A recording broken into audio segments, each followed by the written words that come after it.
Segue o líder, isso mesmo, segue o líder Flamengo. Mengão é o líder aí da competição do Campeonato Brasileiro. Venceu ontem o Atlético Mineiro e passou o time do Cruzeiro, assumindo aí a liderança do Campeonato Brasileiro com 2 pontos de vantagem e um jogo a menos. Ficou interessado? Quer saber tudo que a mídia está falando? Jogo aberto, Sport Center e os demais? Então assiste esse vídeo até o final. Mas antes, se você quer ficar por dentro de todas as informações do Mengão, ser um dos primeiros a ser notificado assim que sair um vídeo novo, é muito fácil. É só você se inscrever no nosso canal, que assim que sair uma notícia nova do time do Mengão, a gente vai ser um dos primeiros a ser enviar aqui e vocês serão um dos primeiros a ser notificados. Tá certo? Então é isso. E agora, sem mais enrolações, bora pro vídeo. Flamengo, né? O Flamengo é um time que voltou à liderança do Campeonato Brasileiro, bateu o Galo por 1-0 e está no topo outra vez, já que o Cruzeiro tropeçou, né? E tropeçou legal. É time de tradição. Muitos são os cheques em uma lista para tornar um dia perfeito. Mas eu posso enumerar alguns motivos que deixaram o domingo do torcedor do Flamengo mais que especial. A começar pela derrota até então do líder Cruzeiro por 2-1 para o Ceará. O resultado abria caminho para os rubro-negros sonharem e eles lotaram o Maracanã, mais de 54 mil pessoas. Antes da bola rolar, coloca aí na lista a apresentação de 2 craques, Saul e Emerson Royal, foram exaltados pela nação. Dentro das 4 linhas, uma noite agitada, lá e cá, desde os primeiros minutos. A roubada de bola vencida por Rony, em cima de Rossi, parecia a chance perfeita para abrir o placar, mas Varela não concordou. Com Bruno Henrique de longe, o Flamengo tentava responder, mas era o Galo quem criava mais jogadas de ataque. Cuejo parou em Rossi. Só que o lance mais polêmico da noite aconteceria do outro lado. Plata foi derrubado por Fausto Vera. O VAR precisou ser acionado. Primeiro, para definir se a falta foi dentro ou fora da área. Depois, para definir a cor do cartão. Depois de analisar o vídeo, Ramon Abate-Abel marcou falta fora da área e manteve o cartão amarelo para o jogador do Atlético. Na volta do intervalo, a partida caiu em chances criadas. Faltou criatividade. E quando isso acontece, a bola parada se torna arma no Flamengo. Não só eu individualmente, mas também tem que ressaltar o Léo, vem fazendo um trabalho muito bom. O Danilo fez alguns gols assim também. Falta cobrada na área e Léo Ortiz subiu mais alto que todo mundo para abrir o placar. Recém-chegado ao Galo, Biel fez a estreia, mas na primeira chance viu Rossi levar a melhor. Fim de jogo, Flamengo 1, Atlético Mineiro 0. O resultado, é claro, coloca o último check na lista de domingo perfeito para a nação. Com os 3 pontos, o Flamengo chega a 36 somados e mesmo com o jogo a menos, ultrapassa o Cruzeiro e assume a liderança do Brasileirão. A gente sai triste pelo resultado, né? O desempenho foi bom. Quinta, eles têm um novo encontro marcado aqui no Maracanã, agora pelas 8avas da Copa do Brasil. Mas a Copa tá aí, estamos vivos, estamos com possibilidades e temos que ganhar do Atlético. A gente tá aqui analisando o Flamengo, líder do campeonato, um time que quando tem que mostrar as caras, Chico Garcia normalmente não falha. É impressionante, o jogo até foi um jogo mais morno, né? Mas o Campeonato Brasileiro é difícil, né? Acho que o Galo até começou a ameaçar, né? O Cuejo fez um bom jogo, o Rony e o Hulk ali na frente deram uma pressionada, mas o Flamengo, cara, ele tem uma estrutura de time que a defesa, o meio e o ataque é uma regularidade, assim, você não vê um setor meio desconectado, você não vê, hoje o ataque foi bem, tanto que os números mostram, né, melhor ataque, melhor defesa, e aí quando o ataque tá com dificuldade de fazer gol, vai lá a bola aérea dos zagueiros, o Léo Pereira cobrou falta também, a bola passou perto, Léo Ortiz que tá jogando uma enormidade, tanto como defensor, como aparecendo na área, pesando na área. É um time muito... não acho até que o Flamengo tenha feito um grande jogo, não amassou o Galo, longe disso. Mas é um time muito chato, cara, porque ele é estruturado e assim, na hora certa você sente que alguma coisa vai acontecer. Foi essa sensação que eu tive, não sei você, estava 0-0 ali, o jogo estava meio e tal, mas eu falei, cara, vai chegar uma hora que o Flamengo vai encontrar o caminho do gol. Mesmo na bola parada, mas encontrou e ganhou, e agora vem 2 duelos importantes aí pela Copa do Brasil contra o mesmo Galo. E mesmo quando erra, né, tem o Rossi errou, sim, tinha o Varela ali para tirar a bola, né? Então, pra e ainda tá chegando reforço, Meu né? Deus a gente olhou o Saul e também o Emerson Royal. Ai, Flamengo, não quero ter pesadelos de maneira adiantada. O Léo Ortiz que fez o gol, outro dia será outros jogadores. O importante é isso, que a equipe vença. E quando a equipe vence, estão todos felizes, todos comemorando. Nosso time foi mais vertical do que gostaríamos, não estava tão fino com a bola. Melhor não falar. Eu gosto muito do Ramon, é catarinense e prefiro continuar na minha linha de não falar da arbitragem, porque melhor assim. Foi um jogo de uma intensidade muito alta nossa, lógico que dentro da proposta nossa. Deu tudo certo, menos a falta do gol, né? E nós tivemos chances. Nós poderíamos ter saído com a vitória, poderíamos ter saído no mínimo com o empate. Artilharia pesada, os times com mais gols de bola parada no Brasileirão. O Mirassol com 10 gols, né? O King Naldo mete gol de pênalti também, né? O Flamengo com 9, assim como o Cruzeiro e Atlético, que também tem muito gol de falta, pênalti, enfim. Red Bull Bragantino e Fortaleza. 3 dos 6 gols após o Mundial do Flamengo foram de bola parada. E aí você lembrou muito bem que o Reinaldo faz os gols, né, de pênalti, e o Cruzeiro sofre muitos gols assim.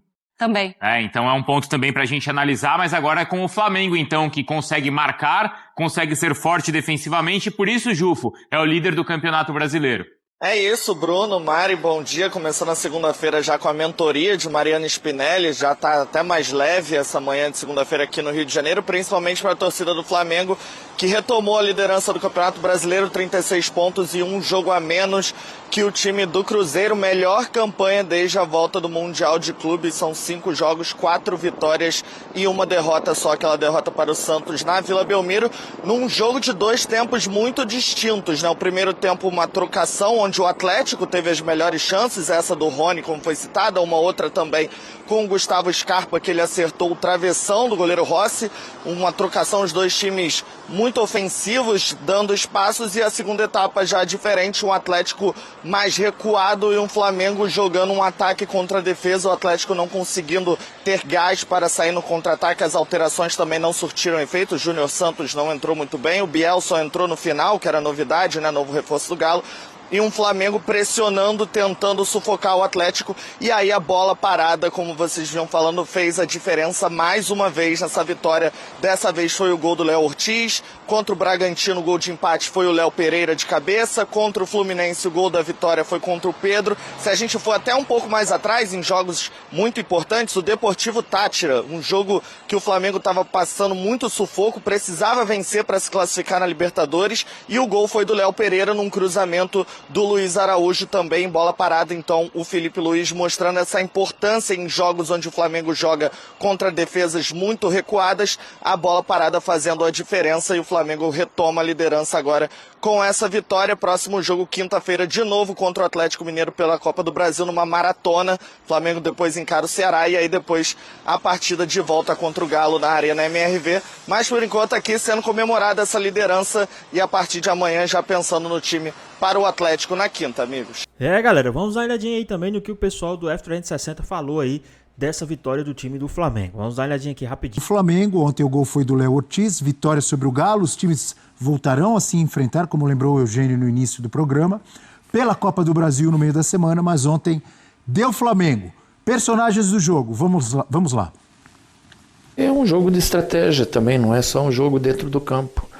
Nesse quesito eu estou muito contente com o que os jogadores nossos fizeram, e é uma pena mesmo, lamentável a gente não ter feito um gol, e certamente o jogo seria diferente. A gente sai triste pelo resultado, né? O desempenho foi bom, o jogo foi bem jogado, nós poderíamos ter saído com a vitória, poderíamos ter saído no mínimo com o empate, mas infelizmente acabamos perdendo num gol de bola parada.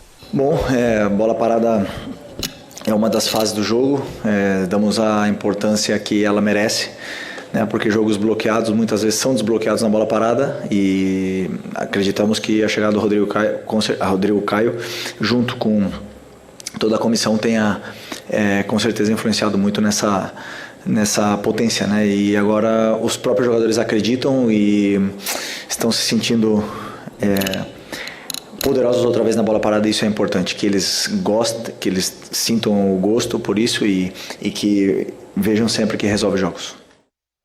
Legal, né? Ter o Rodrigo Caio aí tem essa responsabilidade, uma das responsabilidades uma das funções do Rodrigo Caio ali na comissão técnica, treinar as bolas paradas do Flamengo, e ontem foi decisivo, hein, André? Para variar, é um time com tantos recursos aí, o lance do Vinha e do Rossi, que o Rony acabou não aproveitando, né? O primeiro tempo do Atlético Mineiro foi muito bom. O time com a marcação individual, tirando a saída de bola do Flamengo muitas vezes, né? Algumas atuações individuais que não conseguiram se destacar, muito por mérito do trabalho defensivo do Atlético Mineiro. E não foi só na defesa, o Atlético produziu as principais chances, né? No primeiro tempo. Só que o Flamengo é uma equipe com muito recurso, muitas alternativas. E o gol na situação de bola parada, às vezes a gente até comete injustiça, assim, às vezes a gente, eu digo de uma forma geral, não, mas foi na bola parada, sabe? Foi só um gol de escanteio. Isso faz parte do jogo, isso é mérito, é trabalho. E o Flamengo, esse gol do Léo Ortiz, na baita cobrança de escanteio também do Luiz Araújo, foi o 10º gol de um zagueiro na temporada, né? Até foi o Lédio Carmona que destacou isso na transmissão. 4 do Léo Ortiz, 3 do Léo Pereira, 3 do Danilo, isso sem contar gols de laterais, né? Tô falando de gols de zagueiro. Isso tudo não pode ser acaso, né? Não é acaso, é treinamento, né? É trabalho e, assim, é muito mérito de uma equipe que consegue te vencer de diferentes formas. É um Flamengo que acho que tem sido constante, com dificuldade de criar chances claras. Isso a gente tem falado desde a volta da pausa. Foi assim contra o Santos, por exemplo. Foi assim no Fla-Flu, onde também numa situação de bola aérea com o defensor também foi determinante. Defensor, digo, porque o Léo Ortiz dá a casquinha para o Pedro fazer o gol.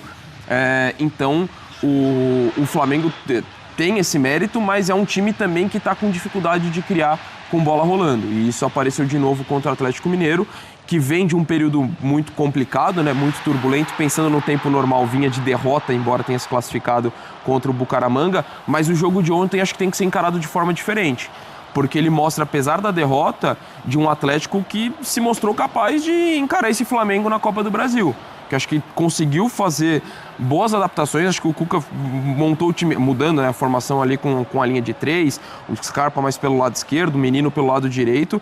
Acho que foi uma forma que o Atlético competiu com o Flamengo, mesmo tendo todas as diferenças entre as duas equipes, o momento completamente diferente. Mas o Flamengo, muito por conta desse mérito, por ter diversos recursos, que chega à liderança do Campeonato Brasileiro com merecimento.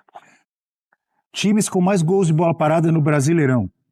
Mirassol, olha só, hein? 10 gols em bola parada do Mirassol. Gol de pênalti do Mirassol. É verdade. Tem muitos gols do Quinguinaldo. Reinaldo ali com um bom desempenho, uma boa campanha, uma boa temporada no Mirassol. Flamengo 9, mesmo número do Cruzeiro e do Atlético Mineiro, adversário de ontem. O Bragantino tem 8 e o Fortaleza tem 8. 3 dos 6 gols após o Mundial foram de bola parada do Flamengo. E o Felipe Luiz, ele destacou na entrevista, na fala dele, o trabalho do Rodrigo Caio, que foi companheiro dele como jogador e hoje é companheiro ali, um dos auxiliares na comissão técnica, e trabalha essa questão aí da bola parada. Eugênio, no começo do programa, né, além de destacar aí esses gols de bola parada, quero destacar ou repetir o que você já trouxe no início do programa, os números que são realmente impressionantes do Flamengo no campeonato. Olha, o time que mais venceu é o Flamengo, 11 vitórias em 16 jogos. O melhor ataque é o do Flamengo, em 16 jogos fez 30 gols. O segundo melhor ataque é o do Cruzeiro com 28. A melhor defesa é a do Flamengo, 6 gols sofridos apenas em 16 jogos. Óbvio que o melhor saldo de gols é do Flamengo, 24. O segundo melhor saldo é do Cruzeiro com 17. E o time que menos perdeu é o Flamengo, 2 derrotas só. Sabe, só um time tem o mesmo número de derrotas que o Flamengo. Adivinhem quem? Ninguém vai acertar. O Mirassol. Eu também não sabia, eu olhei aqui agora. Só que o Mirassol tem muito mais empates e menos vitórias. Uma dessas derrotas do Flamengo para o Santos, recentemente, né? Na Vila Belmiro com o gol do Neymar. Uma rara derrota do Flamengo no campeonato. A campanha é excelente. Agora, chama atenção esses gols tantos em bola parada depois do Mundial, né? É claro que é ótimo você ter esse recurso, porque você ganha jogos com esse recurso. Mas se você começar a ficar dependendo só dele, mostra que você não está criando tanto com bola rolando. E não está. Não está criando tanto como já criou no início do campeonato, situações com bola rolando. Claro que você enfrenta adversários, como o Atlético ontem, como fez o São Paulo, né? Times grandes que vão jogar no Maracanã e se trancam. Botam ali linha de 3 zagueiros, não sei quantos volantes à frente da área. O Flamengo tem tido muita dificuldade contra blocos baixos, né, de marcação. Sim, porque acho que todo mundo tem, né? Quando você tem uma defesa bem postada, muito forte fisicamente, que se tranca ali, você vai bloquear os espaços, e sem espaço é mais difícil jogar. Você vai ter que buscar cruzamentos, porque para entrar driblando, tabelando, você acaba tendo dificuldade mesmo, porque não tem espaço para isso. E o Flamengo acabou fazendo alguns gols aí de bola parada, que é um mérito do Flamengo, mas que, por outro lado, mostra o quão difícil está sendo entrar por baixo. Então, ontem a gente viu isso mais uma vez. O Atlético, mais ou menos como fez o São Paulo, se fechou, baixou a linha, ficou trancadinho ali atrás. Repito, times grandes que vão jogar no Maracanã contra o Flamengo. E vou lembrar o que eu falei aqui, né? Lembrando a entrevista do Crespo, após perder para o Flamengo no Maracanã por 2-0, quando ele falou, graças a Deus, só tem um jogo com o Flamengo no Maracanã no campeonato. Porque é muito difícil. Então os adversários, eles vão para lá e mudam a sua característica. O Atlético não é um time de jogar assim. Pessoal, rapidinho aqui, vocês acham que o Flamengo destruiu o time do Galo ontem? Vocês acham que o Flamengo aí, né, só o Flamengo jogou futebol ontem? Deu um nó tático aí no Cuco, o Felipe Luiz? O que é que vocês acham? Deixa aqui nos comentários. Ele teve que mudar para tentar ser competitivo. Botou o Scarpa de ala pela esquerda, botou o Menino inicialmente de ala pela direita, o Saravia como o terceiro zagueiro, 2 volantes à frente, o Vera e o Alan Franco, deixando ali o Hulk, o Coelho um pouco mais à frente. Funcionou até que, depois mudou, outros jogadores foram entrando, até que saiu o gol de bola parada, numa falta sofrida pelo Wallace, que para mim deveria ter sido o segundo cartão amarelo do Saravia, que já tinha dado uma entrada dura no Arrascaeta, levou o cartão amarelo, e na falta que originou o gol, ele deu um soco no Wallace, que foi pedir o amarelo, depois ele, o Wallace, levou o amarelo. E aí houve a cobrança da falta, saiu o gol. E aí, depois do gol, aí o Atlético tira zagueiro, vai para cima, tenta fazer alguma coisa. Até tem um chute perigoso ali do Biel. O Flamengo também recua um pouco, mas ele consegue administrar aquela reta final da partida e consegue 3 pontos que lhe devolvem a liderança do campeonato. Você colocou um contraponto aí em relação ao mérito do Flamengo dos gols de bola parada. Você falou, sim, tem feito muitos gols, mas tem tido dificuldades para fazer com... Então eu vou colocar um contraponto ao seu contraponto, permita-me. Claro. Vou lembrar, por exemplo, de um Palmeiras campeão brasileiro com o Cuca em 2016, se eu não estou enganado, que o pessoal fala, Cuca-bol. Amigo... Recurso. Cada vez, o contraponto que eu quero colocar é o seguinte, cada vez mais, com linhas de 5, linha de 6, linha disso, linha daquilo, times fechados, principalmente contra um poderoso Flamengo, ele vai enfrentar, a maioria dos times vão vir fechadíssimos. Sim. Tem que apelar para esse recurso, na minha visão. Se você é bem treinado, não consegue entrar com a bola correndo, como você falou, uma dificuldade. Eu lembrei do Palmeiras de 2016, o próprio Palmeiras do Abel Ferreira, com tantos títulos, cansou de fazer gol de escanteio e não é nenhum demérito.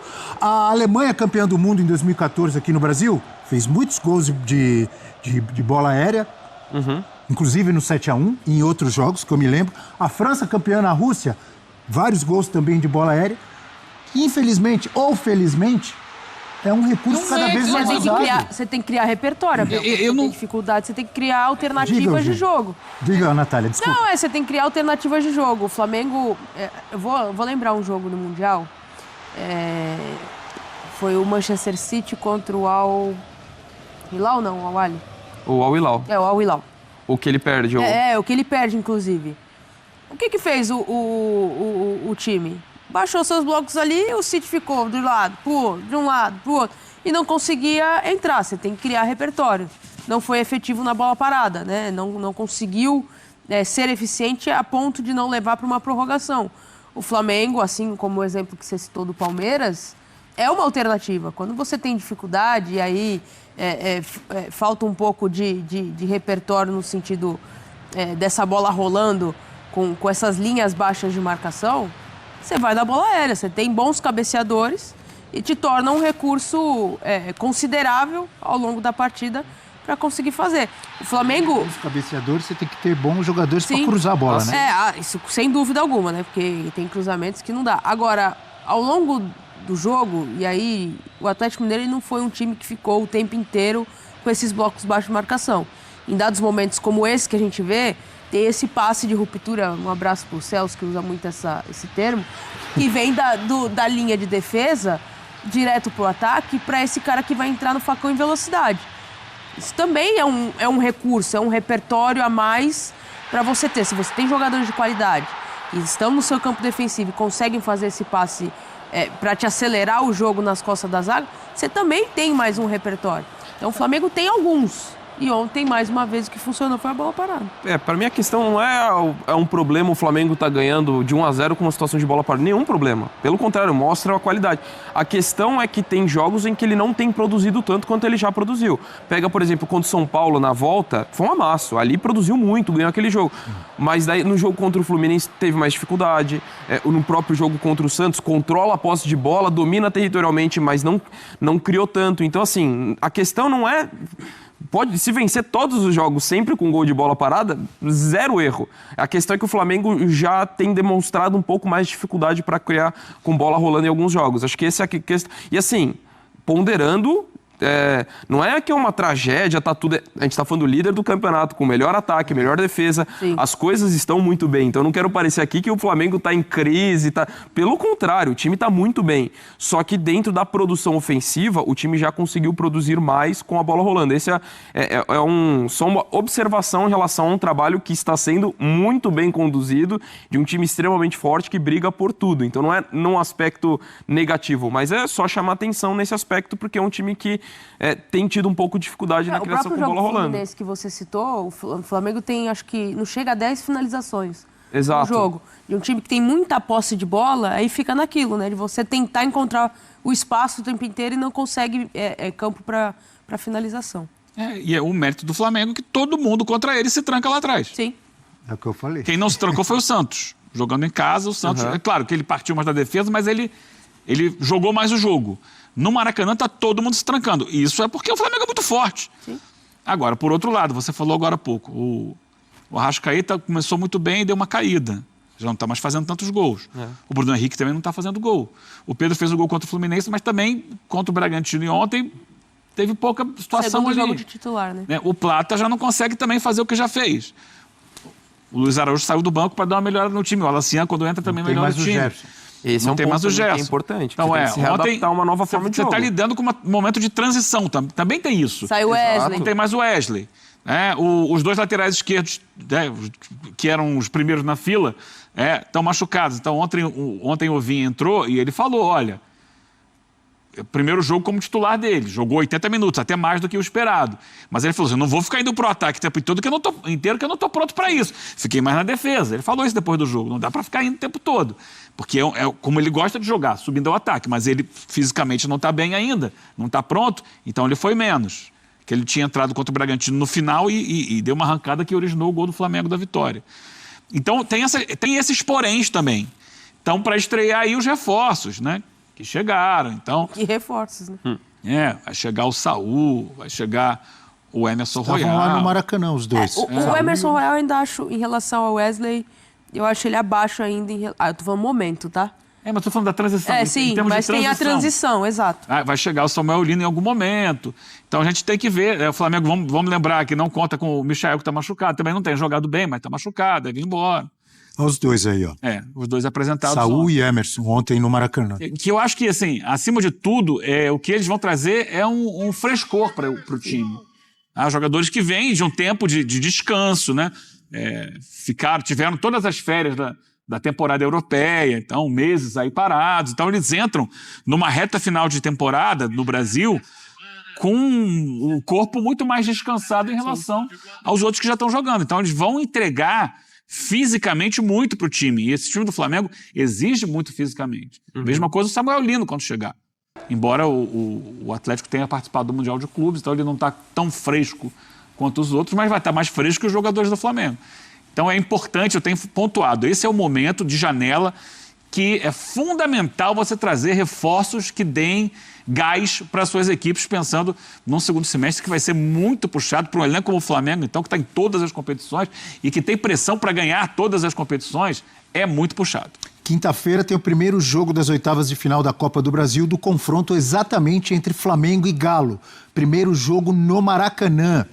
Pois bem, pessoal, tá aí mais um vídeo, né? O Flamengo que venceu ontem o time do Atlético Mineiro por 1-0, gol de Léo Ortiz, né? O Flamengo que agora assumiu a liderança do campeonato, assumiu ali com 2 pontos de diferença, lembrando que tem um jogo a menos do que o segundo colocado, então o Flamengo aí pode abrir uma vantagem ainda maior para o segundo colocado, né? O Flamengo que agora vai dar uma pausa aí no Campeonato Brasileiro e focar na Copa do Brasil e justamente de novo contra o próprio Atlético Mineiro, né? O Flamengo que vai ter esses jogos aí contra o time do Atlético Mineiro. Próximo jogo do Flamengo é novamente contra o time do Atlético Mineiro. Mas e aí, o que vocês acharam da partida do Flamengo ontem, né? Quem vocês acham que fez uma partida boa, quem jogou muito e quem deixou a desejar, né? Parte da mídia tá falando aí que o Arrascaeta deixou a desejar ontem. O Arrascaeta não jogou bem, o Arrascaeta, né, não desempenhou um bom futebol ontem, né? Mas assim, não tem como o jogador desempenhar um futebol todos os jogos seguidos, né? 2, 3, 4, 5, 6, 10 jogos seguidos jogando bem, né? Ele vai ter essas crescentes, essas baixas. E outra também, o que aconteceu com o Dela Cruz, pode ser que tenha atingido ele também, pode ser que ele tenha ficado um pouco, né, desgastado com a situação, pode ser que ele tenha ficado um pouco chateado com a situação, mas assim, não estou dizendo que foi o caso, mas se foi, né, que isso não se repita, né, que ele não venha desempenhar um mau futebol por conta disso, né? Às vezes acontece, o cara tá com a cabeça muito cheia, né, pensando nessas coisas, mas, né, vamos ver como é que vai ficar essa situação do Arrascaeta, também do Dela Cruz e tudo mais. Mas e aí, o que vocês acharam, né? No final saiu um vídeo aí, né, na mídia social, nas redes sociais aí, que o Hulk tava chorando, né? Chorando aí, que o Wallace Ian falou algumas coisas com ele lá. O Hulk sempre chorão, como sempre, né? Mas o cara é garoto, vai pra cima mesmo, vê que o cara tá abalado, vai sim. Próximo jogo também, eu acredito que o Wallace Ian, já sabendo de tudo isso, vai sim jogar uma pilha, alugar um triplex na cabeça do Hulk. Mas e aí, o que vocês acharam do Hulk? Vocês acham que é um chorão? Vocês acham que o Hulk tem razão? O que vocês acham? Deixa aqui nos comentários também, tá certo? Então é isso, pessoal. Espero que vocês tenham gostado do vídeo. Deixe seu like, comenta aqui embaixo, ative o sininho de notificações se for novo aqui no canal. Já se inscreva para não perder os próximos vídeos. Tamo junto, é nóis, até a próxima. Fui!